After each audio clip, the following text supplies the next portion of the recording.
जी, पदरी का मकाम, पदरी से मुराद ये एक छोटा सा कस्बा जिसको हम बहुत हाइट पे देखते हुए मुश्किल समझ रहे थे। इस छोटे से पहाड़ी झुंड के बैक साइड पे ये सड़क वहाँ जा रही है और ये है बरजाग गाला, इंतहाई खूबसूरत तरीन जगह, हाइट पे पुरफिज़ा मकाम।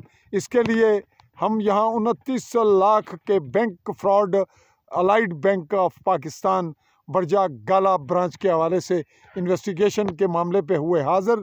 यहाँ हुई मुलाकात सेठ नदीम अकरम के हवाले से जो खलीज के ममालिक में हैं, उनके ताया चचा से, और आगे बढ़ेंगे इसकी अगली इन्वेस्टिगेशन के लिए।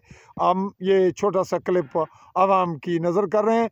बहुत मुश्किल, बहुत पेचीदा, अगरचे बराह रास्त छोटे मोटा रोड का मामला है, लेकिन नामुमकिन सी जगह जहाँ पे मोर खुले उनके घरों में पाए गए, देखा गया। और यह दिलचस्प तरीन, फिर आपको अगले कई विज़िट में तफसीलात अपने का जो मेरे आइडियंस हैं उनको देंगे।